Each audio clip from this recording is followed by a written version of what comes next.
Naghahanda na sa isang mapayapang pagkilos ang Iglesia ni Cristo para suportahan ang opinyon ni Pangulong Marcos Jr.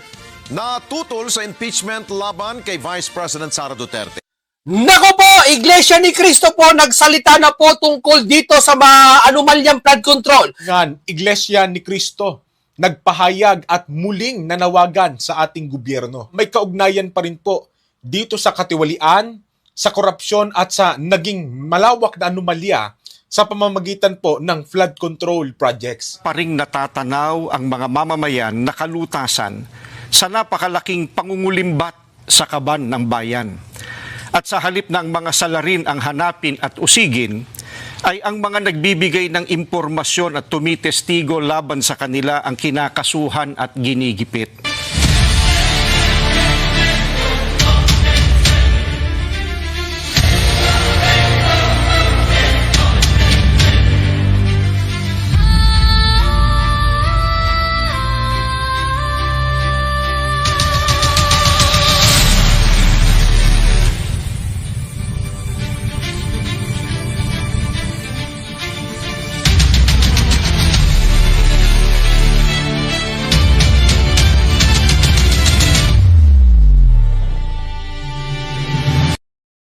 Ito na.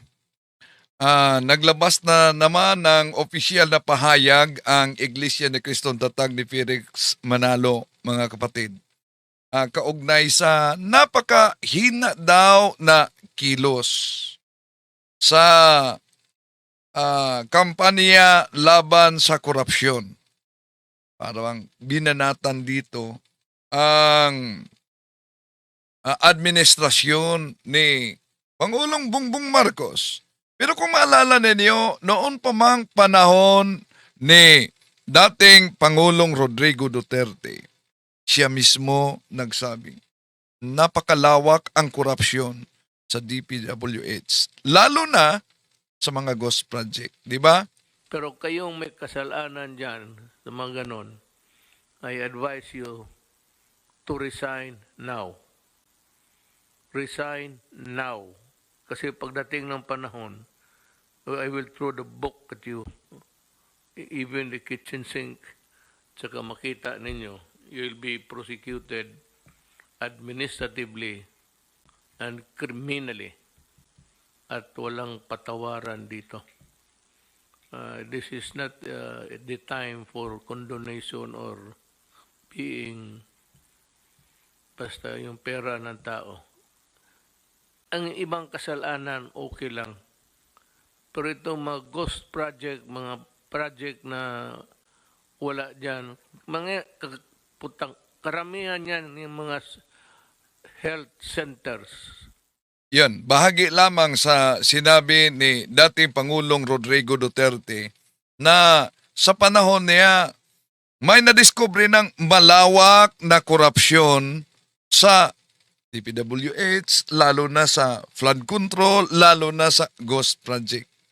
Pero kaya nga, ang tanong, sino ba ang nasampahan ng kaso sa kanyang panahon? Kung nanawagan siya na bababa na umano sa pwesto, sapat lang ba yung panawagang bababa sa pwesto? So, kung sinabi niya na malawakan ang korupsyon sa flood control at mayroon ng mga multong proyekto noon sa panahon pa lamang ni dating Pangulong Rodrigo Duterte, bakit hindi nagiging maingay ang Iglesia ni Cristong Tatag ni Felix Manalo noon? Bakit tila walang matinding panawagan para imbestigahan at madala sa korte sa panahon sa administrasyon ni Duterte ang tinutukoy na mga korap noon? Tatalakayin natin ito, mga kapatid, ang kaugnay sa pag-iingay ng INC. Kaugnay dito, samahan ninyo ko.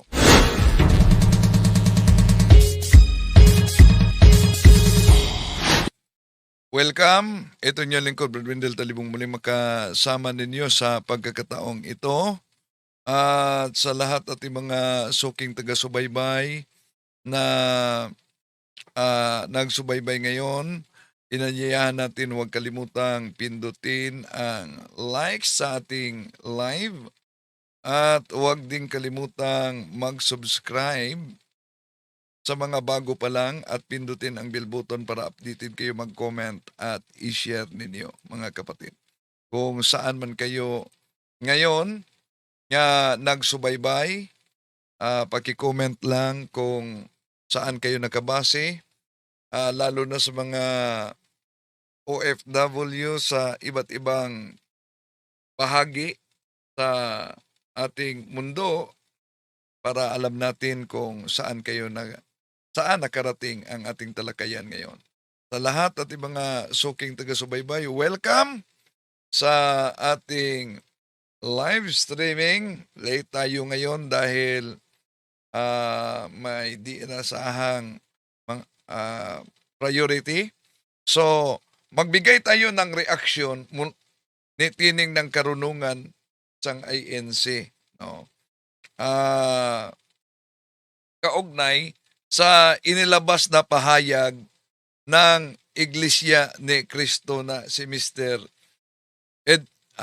Zavala. No? At isa-isahin natin ito mga kapatid.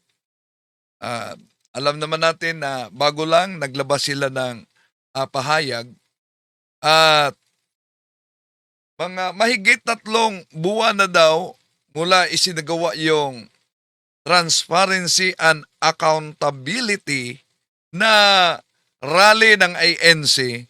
Pero ayon kay Zavala na di nila nakita ang resulta lalo na sa kampanya sa korupsyon, malawakang pagkulimbat sa pera ng taong bayan. So kaya ang tanong dito kung ang Iglesia ni Cristo ay nanindigan para talaga sa transparency at sa accountability. Ang tanong, bakit tinututulan ng Iglesia ni Cristo ang impeachment complaint noon laban kay Vice President Sara Duterte noong panahong iyon? Hindi ba ang due process sa pamamagitan ng investigasyon ay bahagi talaga yan sa mismong panawagan nilang transparency? Di ba hinihingi nila transparency? Ayon naman kay Mr. Edwin Zavala, ang spokesperson ng INC, na ang administrasyong Bongbong Marcos ay may mga nagbibigay umano ng impormasyon na siya pang ginigipit, siya pang kinakasuhan, imbis yung mga tunay na salarin sa pagkulimbat sa salapi ng taong bayan. Ngunit ang mahalagang tanong dito, sino ba yung tinutukoy nilang whistleblowers o sources ng informasyon? Ano ang eksaktong kaso laban sa kanila? May ebidensya bang nagpapakita na sila ay pinatahimik dahil lamang sa pagbigay ng impormasyon? O may hiwalay ba silang paglabag sa batas na kailangang pananagutin nila? Sa usapin ng korupsyon, hindi sapat ang paratang lamang. Ang dapat manaig ay yung malinaw na ebidensya, mabigat na ebidensya, patas na investigasyon, yung pananagutan, kahit sino ang nakaupo sa kapangyarihan. Kung tunay na para sa transparency, ang sino man, relihiyoso man o political na grupo, hindi dapat pinipili kung kailan lamang ito isosolong. Kailangan kung kailan ito mag-iingay kung sino ang administrasyon. Yeah? So, sa pagkakataong ito, pakinggan natin si Tinig ng Karunungan na isang kaanib ng INC, mga kapatid, sa kanyang reaksyon kaugnay sa paglabas ng pahayag nitong si Zavala. Muling nanawagan sa ating gobyerno. Ang kanila pong panawagan, mga kababayan, ay may kaugnayan pa rin po dito sa katiwalian, sa korupsyon at sa naging malawak na anomalya sa pamamagitan po ng flood control projects na sa pamamagitan nga po ng proyektong iyan, abay, may nakulimbat, may nanakaw yung mga salbahe, yung mga buwaya na nakaupo mismo sa pamahalaan. Na yung kanilang nanakaw, batay sa mga testimonya ng mga nagpapakilalang testigo, umabot na po sa daan-daang bilyong piso. Ang kaso, hindi po pinapansin eh. Parang yung mga Totoo ba ang sinabi nitong si Tinig ng Karunungan, mga kapatid, na sa malawak na nakawan at pagkulimbat ng salapi sa taong bayan, hindi daw pinapansin? Ang nakapagtataka lang dito kung bakit tila tahimik itong ilang mga INC vlogger noong mismong si dating Pangulong Rodrigo Duterte ang umaaming talamak ang korupsyon, lalo na sa Department of Public Works and Highways, DPWH. At sinabi pa ni Tatay Digong Neo na malawak din ang ghost project sa kanyang panahon. Kaya may panawagan siya na bababa na umano ang mga sangkot dito sa pwesto. So, kung ang paninindigan nila ay laban talaga sa katiwalian, ang malaking tanong, bakit parang pinipili lamang nila kung kailan sila mag-ingay? Bakit nanahimik sila nung sinabi ito ni dating Pangulong Rodrigo Duterte? Pero kayong may kasalanan dyan sa mga ganon, I advise you to resign now. Resign now. Kasi pagdating ng panahon, I will throw the book at you. Even the kitchen sink, tsaka makita ninyo, you'll be prosecuted administratively and criminally at walang patawaran dito. This is not the time for condonation or being basta yung pera ng tao. Ang ibang kasalanan, okay lang. Pero itong mga ghost project, mga project na wala dyan, mga karamihan yan, yung mga health centers, wala yan. At tip lang yan. Kung yan ang ginawa ninyo, that's short-changing government. You will go to jail for that. I have 2 years to do it and about 6 months to file all the charges. I'm sure that ang Sandigan Bayan would be kept busy hearing the cases. Kaya ang tanong dito, matapos ito ilantad ni dating Pangulong Rodrigo Duterte, sino ang nasampahan ng kaso? So, dito pa lang sa pahayag na ito, malinaw ang pag-amin mismo sa pinakamataas na opisyal ng ating bansa. Ngunit, bakit hindi naging kasing lakas ang boses ng mga INC vlogger, ng spokesperson ng INC tulad kay Zabala, kumpara ngayon kung saan may mga kasong isinampa laban sa ilang personalidad, di ba? At kung tignan natin na noon pa man, sinabi din ni Tatay Digong na, pero nakura, pero naubos na.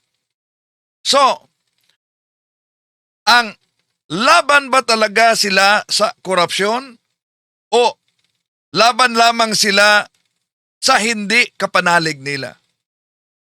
Kung tunay ang prinsipyo, yung pinanghahawakan, dapat pareho-pareho talaga ang panawagan, kaugnay sa pananawagan at panagutan, di ba? Kahit sino pa ang nasa kapangyarihan. Dahil ang tunay na integridad ay hindi namimili sa panahon at hindi namimili kung sino ang presidente.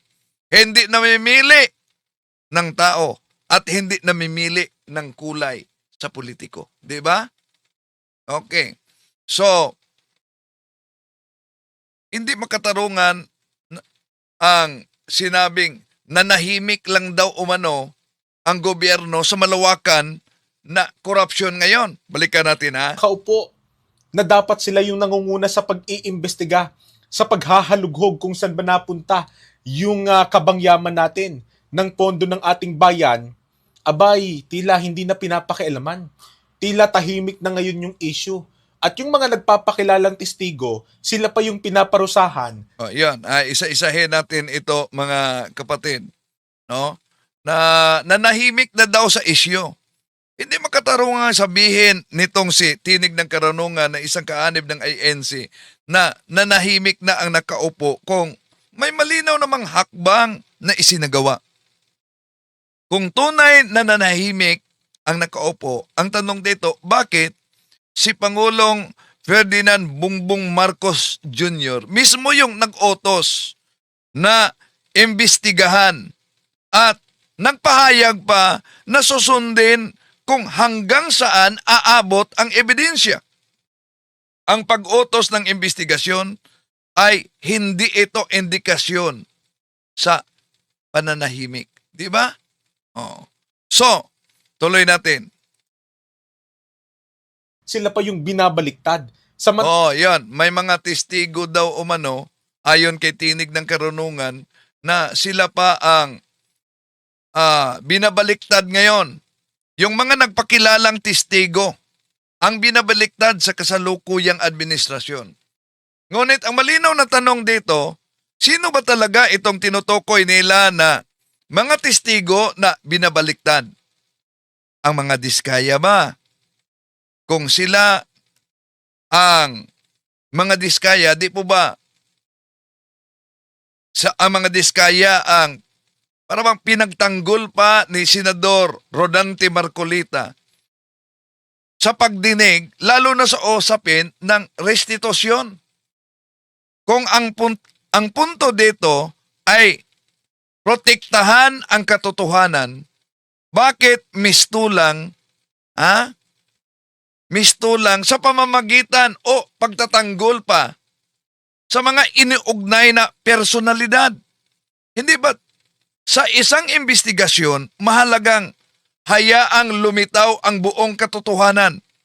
Lalo na kung may usapin sa pagbalik sa dapat isauli na pera sa gobyerno. Ngayon, punta tayo kay Orly Gutisa. Si Orly Gutisa, siya yung inilutang na surprised witness ni Senador Rodante Marcolita.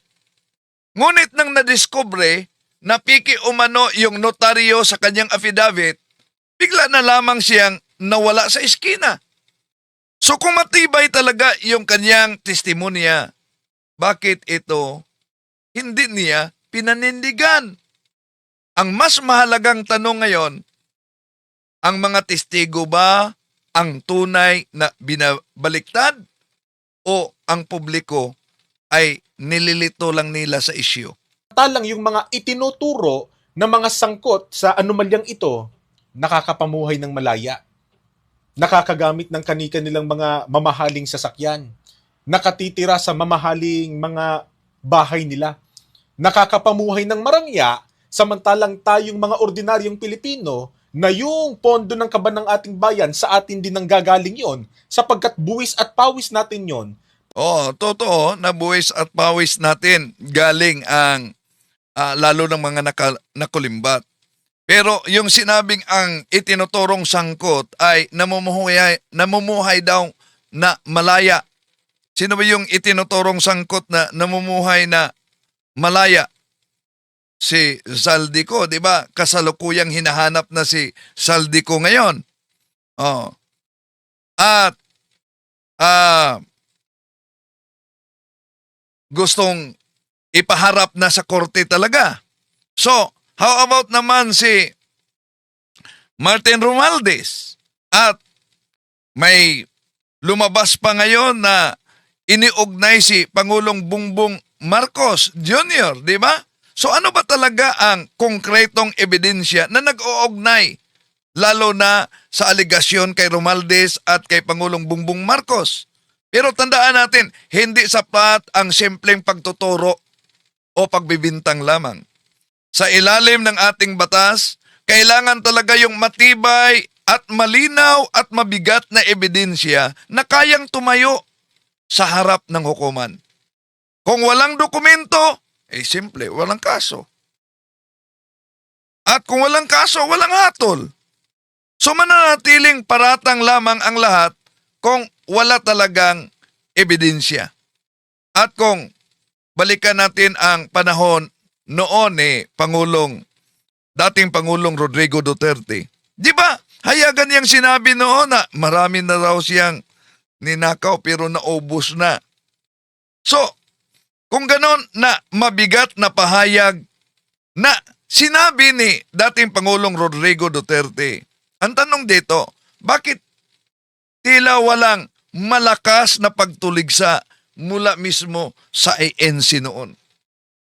Bakit tila nanahimik ang Iglesia ni Kristong kay Felix Manalo kung seryoso ang isyu kaugnay sa katiwalian? Tuloy natin.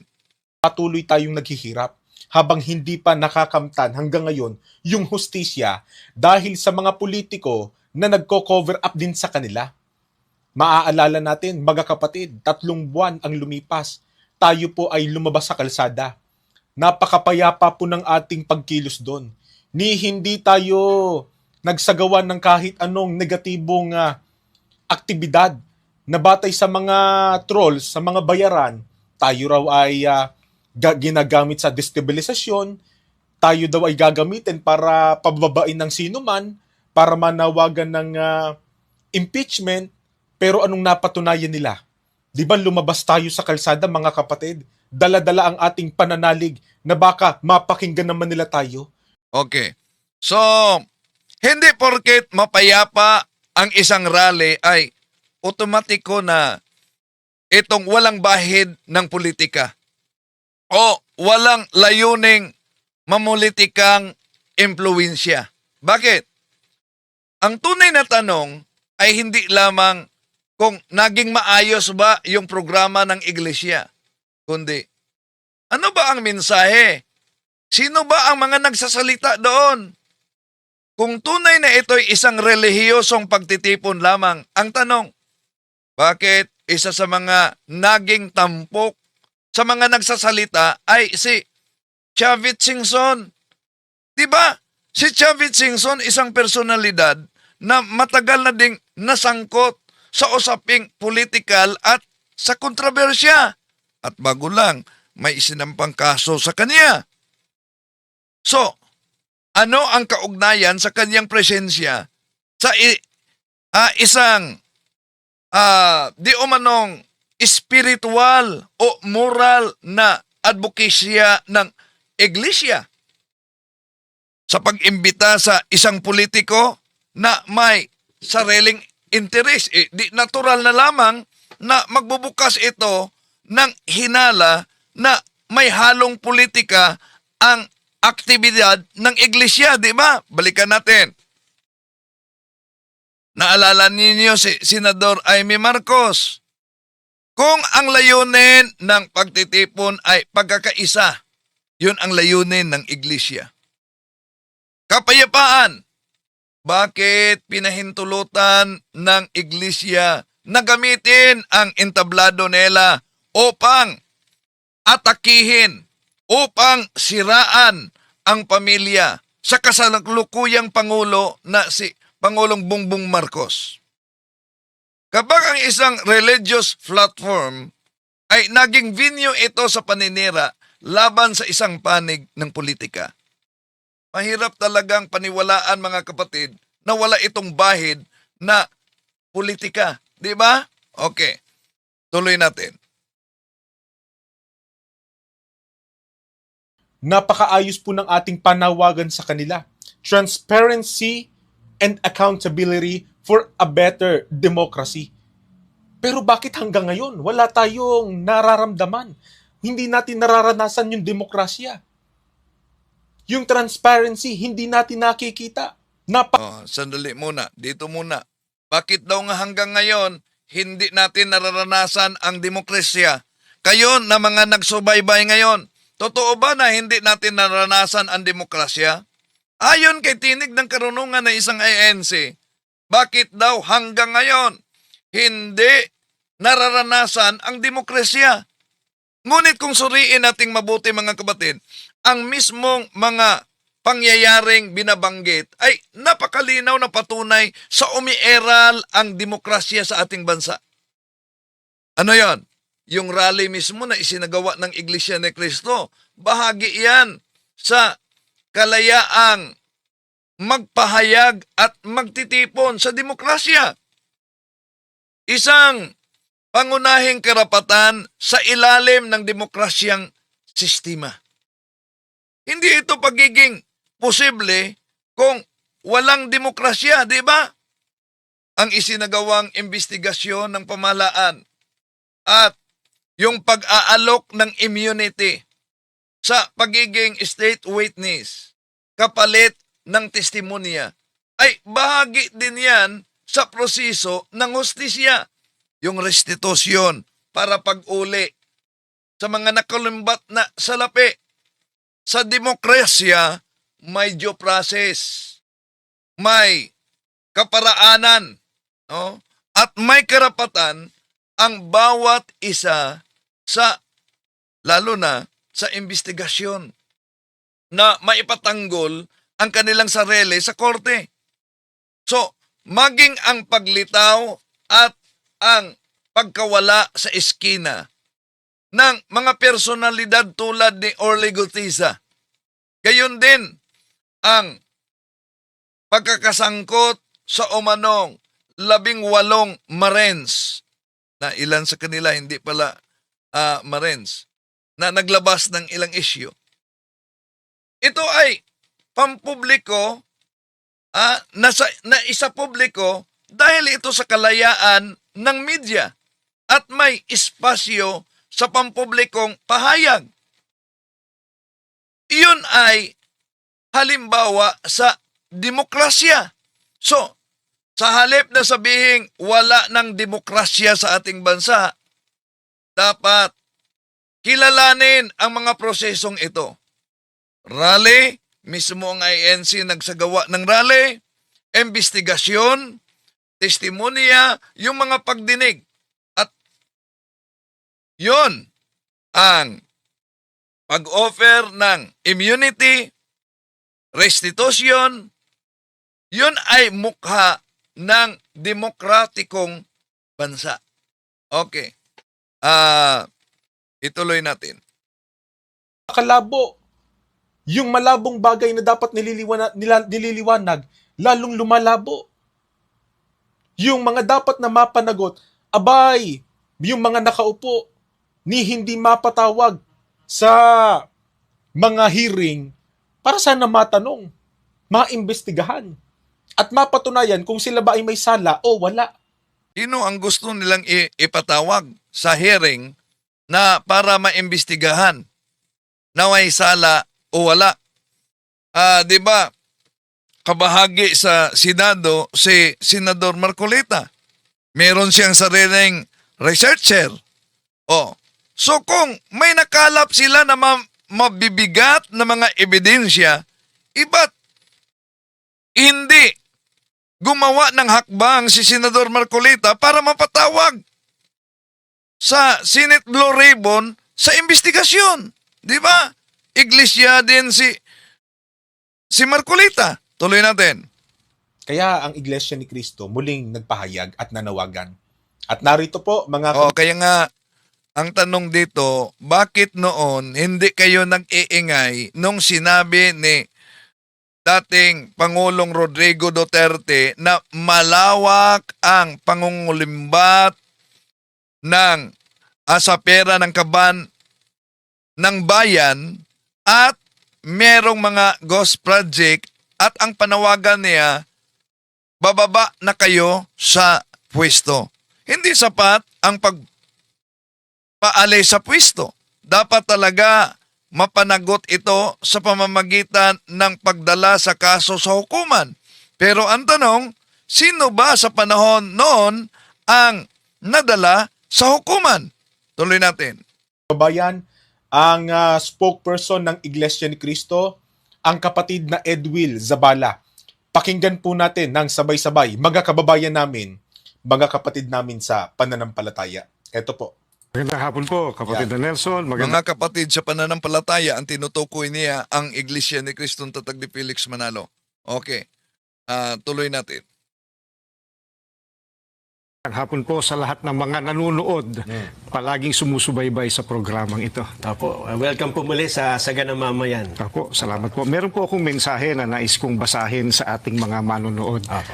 Payagan po ninyo na iparinig ko sa inyo ang pahayag ng Iglesia ni Cristo. Ayan.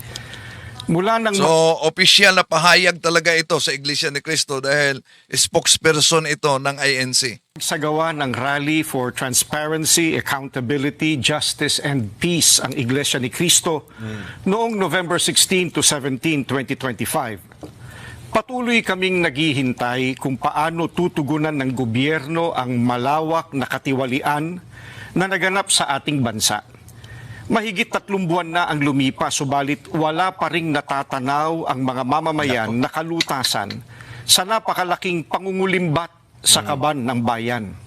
At sa halip ng mga salarin ang hanapin at usigin, Yan. ay ang mga nagbibigay ng impormasyon at tumitestigo laban sa kanila ang kinakasuhan at ginigipit. Yan ang opisyal na pahayag yan ng Iglesia ni Cristo. Una, ayon kay Mr. Edwel Zabala, na mahigit na umano 3 buwan ang nakalipas, ngunit wala pa daw umanong nakikitang konkreto na kalutasan ang mamamayan sa malaking kaso sa pangnanakaw o pangungulimbat ng pera sa taong bayan. Pero tandaan natin mga kapatid na ang ganitong pananaw ay tilang minamaliit talaga ang proseso ng ating batas. Bakit? Ang mga kaso na may kinalaman sa katiwalian at yung malawakang paglustay ng pundo sa taong bayan ay hindi ito malulutas sa isang iglap lamang. Kinailangan talaga yung masusing investigasyon, yung pagsusuri sa bigat ng ebidensya at yung wastong pagdinig upang matiyak na meron talagang hatol na ang mga ebidensya ay at ang hatol ay nakabatay talaga sa katotohanan at hindi nakabatay sa emosyon at hindi nakabatay sa pamamagitan ng pressure lamang sa publiko. Hindi rin nangangahulugan na kapag hindi agad nakikita ang resulta ay walang ginagawa ang pamahalaan, di ba? May mga proseso sa likod ng publiko. Pag-iipon ng dokumento, yung pag-raise ng assets, yung pagsasampa ng kaso, yung pagdinig sa korte, yung pag-offer ng restitution para masauli yung pira at meron ng mga nagsauli ng milyong-milyong halaga. So, yun ay bahagi lang yan sa isinagawa na proseso. Okay. Yung sinabi ni Zabala, ano daw, may mga ni Cristo noong November 16 to 17, 2025. Patuloy kaming naghihintay kung paano tutugunan ng gobyerno ang malawak na katiwalian na naganap sa ating bansa. Mahigit 3 buwan na ang lumipas, subalit yan. Ang tanong dito, nung panahon ni dating Pangulong Rodrigo Duterte, kung saan itinuro din si Eduardo Manalo, ang tagapangasiwa nila, na may tungkulin para sa mga OFWs.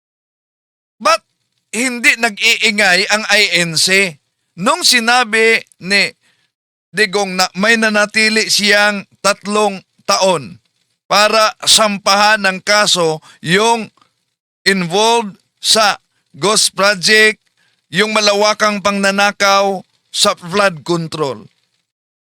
Napakinggan ba ninyo ang INC noon na nag-iingay kaugnay diyan para i-pressure ang presidente noon na dapat talaga managot yung tinutukoy na nagkulimbat sa pundo ng ating bayan? Di ba? Ngayon lang sila, grabe ang pag-ingay. Okay, tuloy natin. Wala pa ring natatanaw ang mga mamamayan na kalutasan sa napakalaking pangungulimbat sa kaban ng bayan.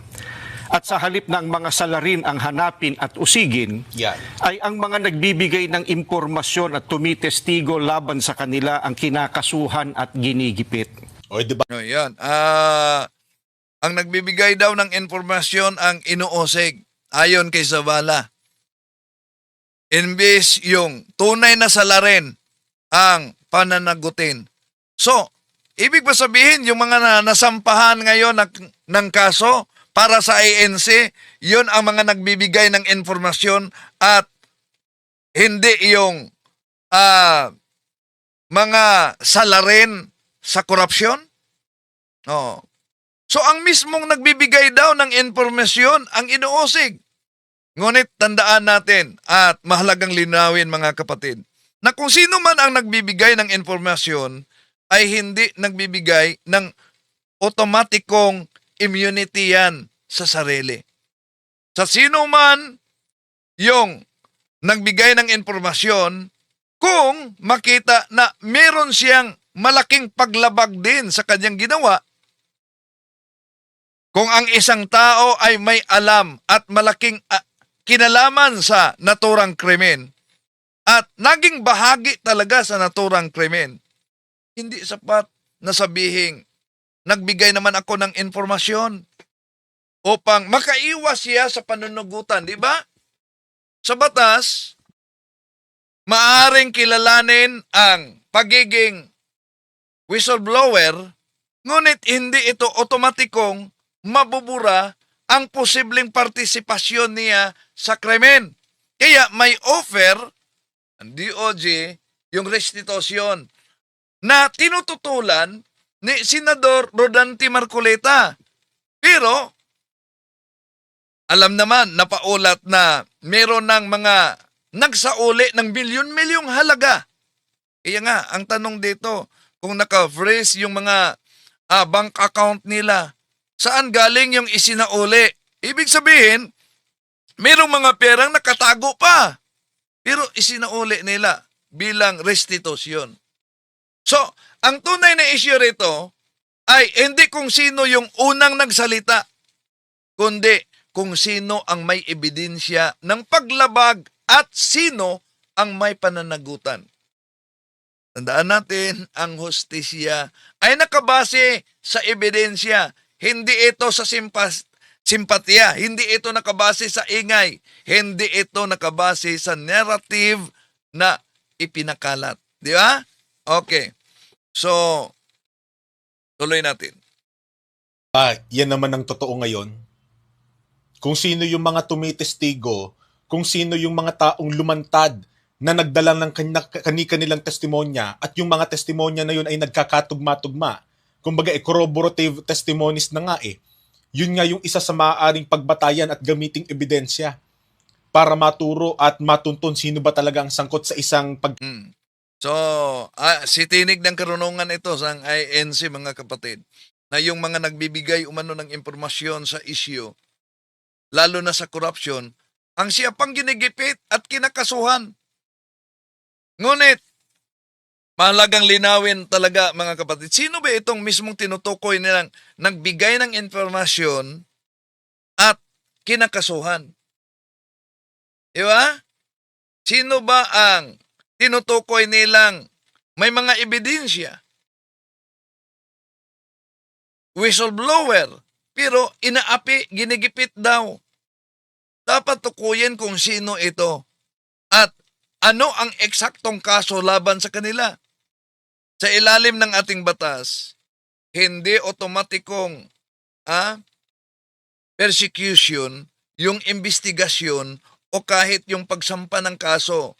Lalo na kung may nakita talagang paglabag o mas mabigat ang kaniyang partisipasyon sa kaso. Halimbawa, ang pag-ugnay sa isyu ng flood control at ghost project. Di ba nabanggit yung ilang personalidad gaya ni dating Pangulong Rodrigo Duterte, nabanggit din si kasalukuyang Pangulong Ferdinand Marcos Jr. at iba pang mga mababatas. Ngunit hanggang ngayon, ang mga opisyal na investigasyon ay nakabatay sa ebidensya at testimonya. Hindi simpleng turo-turo lamang. Kung ang tinutukoy ay yung mga testigong gaya ni Orly Gutisa o kaya'y mga diskaya o iba pang mga kinikilalang insider, kailangang alalahanin na ang pagiging surprise witness o ang pagkakaroon ng affidavit ay hindi garantiya ng immunity laban sa sariling pananagutan. Kung mapatunayan na may malawak at malaking partisipasyon, yun, talagang mananagot siya. Lalo na sa mga diskaya. Diba? Ayaw ng diskaya na magsauli. At parang nagiging abogado pa si Senador Rodante Marcolita sa isyong restitusyon. Tuloy natin. Kakasala, abay sila pa ngayon ang binabaliktad. Hindi ba sila ang mga diskaya? Yun. Sila ang unang nagpangalan dito kay Zaldico, pati na kay House Speaker. Dating lumitaw na, ang mga diskaya pala, no? Ang tinutukoy dito. Ang mga diskaya na ano daw? House Speaker Martin Romualdez. Anong nangyari sa mga diskaya? Abay, nauna pa silang makasuhan yung babae, yung Curly Diskaya, na ngayon ay nakapiit sa Babae, Curly Diskaya. Hindi babae yung Curly Diskaya, lalaki yon, no? Sara Diskaya ang babae. bilangguan. Samantalang yung Pacifico, yung Yan, lalaki si Pacifico, si Curly. lalaking Diskaya, Yan. Ang mga diskaya ang unang nagbanggit, totoo yan, sa pangalan ni Martin Romualdez, ni Zaldico. Ngunit ngayon, sabi ni Tinig ng Karunungan, sila mismo ang parang naiipit, lumalabas sa sila ang nakasuhan. So, kung sila ang unang naglantad ng katotohanan, bakit nagiging sentro sila sa kontrobersya? So, mas mahalagang tanong, bakit ayaw ng mga diskaya yung prosesong restitusyon? Yung pagsauli sa bahagi, hindi ang kabuuan sa nakulimbat. Samantalang may ilan ng mga personalidad ang kusa talagang nagsauli ng milyong-milyong halaga bilang bahagi ng pag-amin o pakipagtulungan sa investigasyon. So, tinututulan pa sa kampo nila, lalo na ni Senador Rodante Marcolita. Ano ang dahilan kung tunay na layunin ay linisin ang pangalan at ilabas ang buong katotohanan? Bakit talaga tinututulan? Si Senador Rodante Marcolita ay mariing ipinaglaban niya na huwag ituloy yung restitusyon. Ang tanong, bakit pinipigilan ang pagsauli ng pera kung ito ay paraan para ibalik ang pundo ng bayan habang isinagawa yung investigasyon, di ba? Okay, tuloy natin.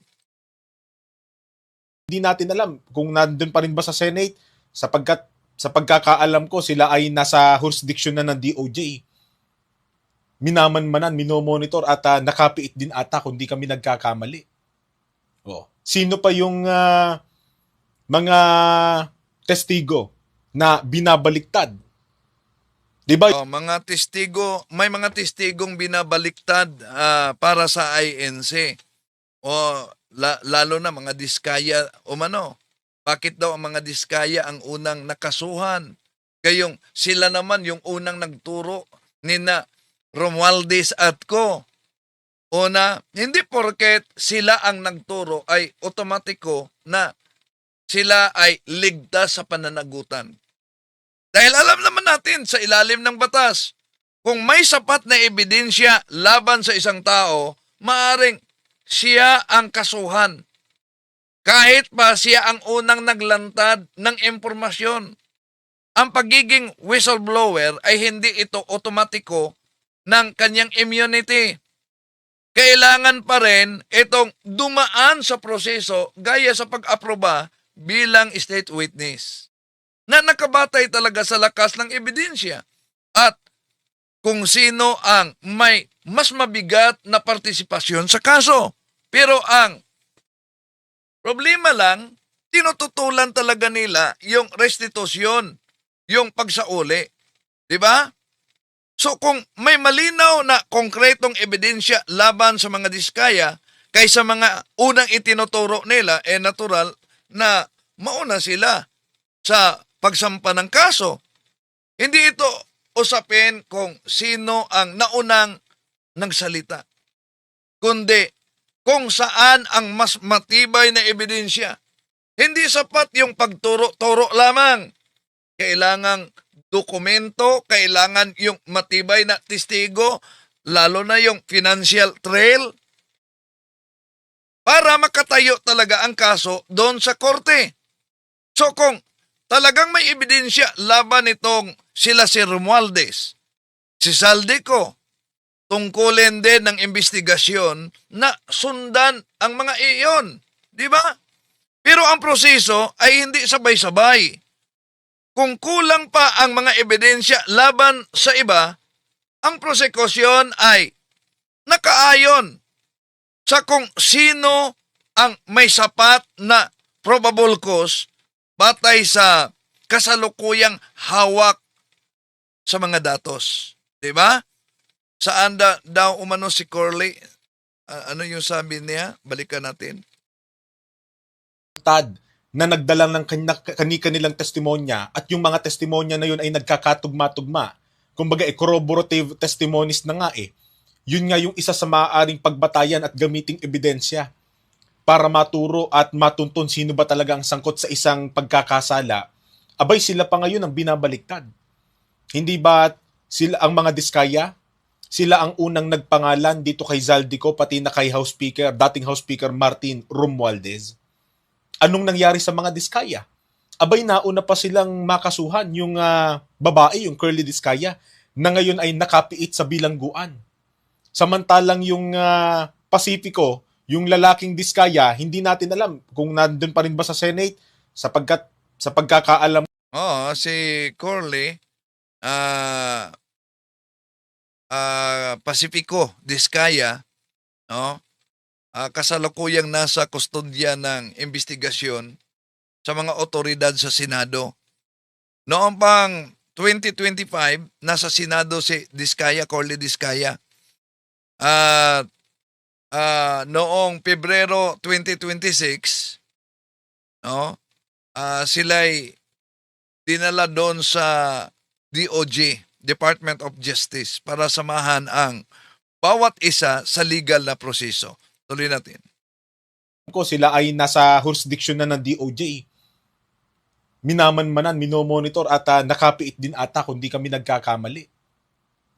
Sino pa yung mga testigo na binabaliktad?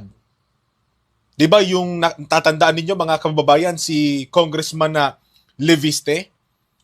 Testigong binabaliktad, isa na daw umano si Congressman Leviste.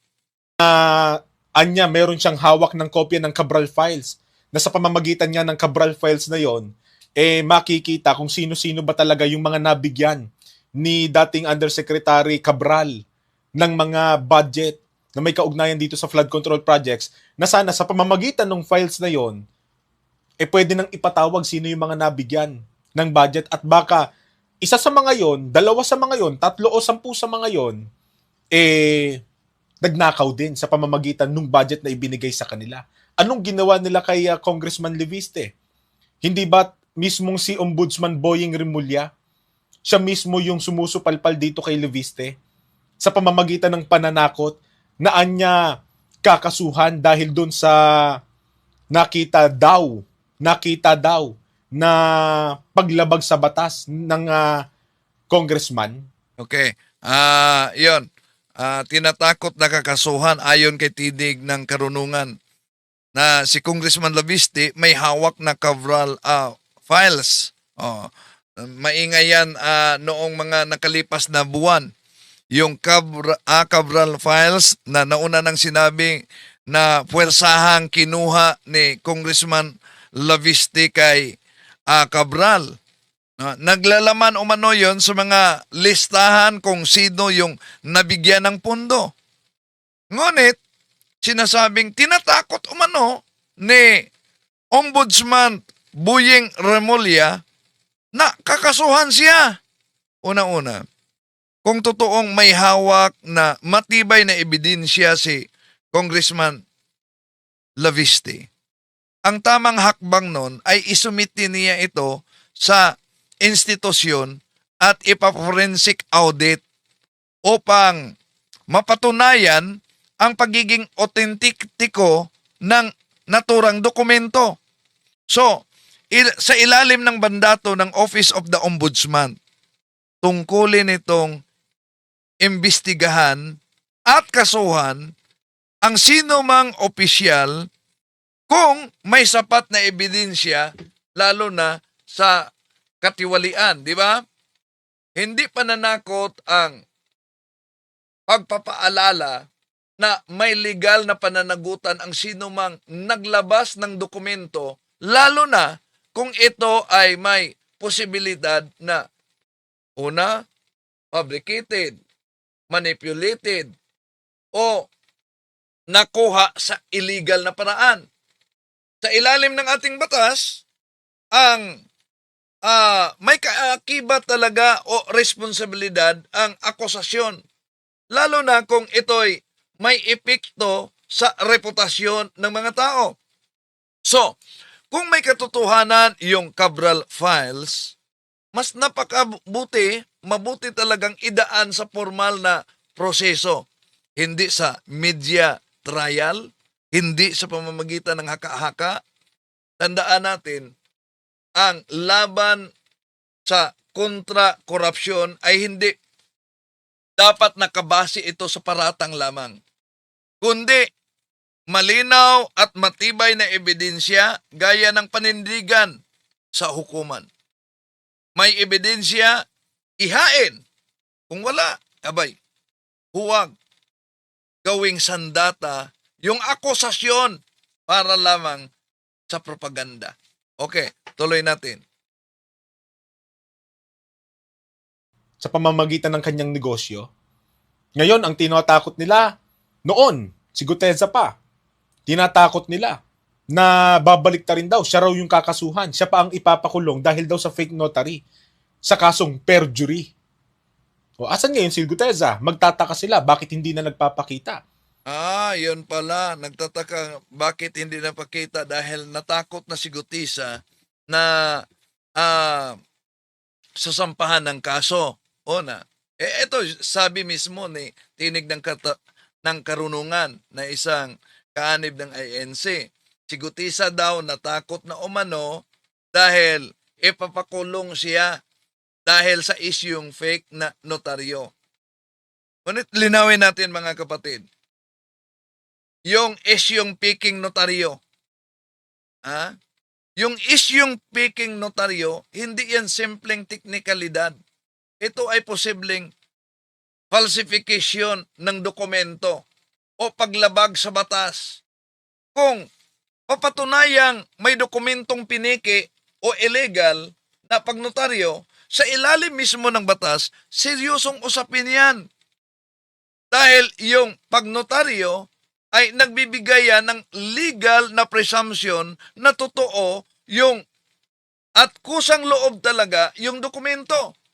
So, kung may ebidensya na piki ang notaryo, hindi rehistradong notaryo ang lumagda, natural, na imbestigahan talaga yan. Hindi ito pananakot, kundi bahagi yan sa tinatawag na due process, di ba? Ang tanong, may konkreto bang patunay na pananakot ang naturang pangyari? O ginagamit lang nila ang naturang salitang pananakot upang ilihis ang atensyon mula sa tunay na isyu na ang dokumento ay piki? So, kung malinis ang dokumento, walang dapat ikatatakot si Gutisa. Ngunit, kung may anomalya, tungkulin talaga ng mga otoridad na mag-imbestiga. Sa isang demokrasya, ang batas ay dapat umiiral sa lahat na testigo man o opisyal. At hindi dapat gawing dipinsa ang pagiging whistleblower. So, kung may hiwalay na paglabag naman, lalo na sa batas, ang mahalaga yung ebidensya, hindi drama, due process, hindi propaganda.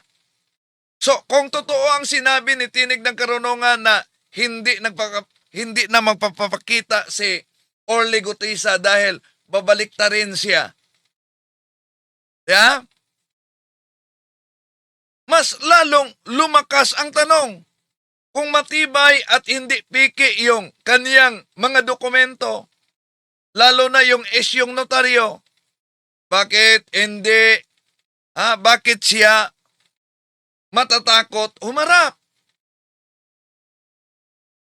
Ang isang taong may hawak na tunay at legal na ebidensya ay hindi talaga dapat mangamba.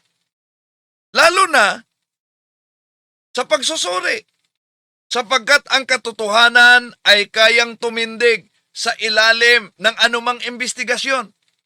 Kung maalala ninyo, hindi ba sa mismong sinabi niya kay Senador Ronald Bato de la Rosa na kaya ni Gutisa umanong ipagtanggol ang kanyang sarili laban sa anumang banta? So kung ganoon, mga kapatid, bakit tila nag-iba ang tindig ni Gutisa?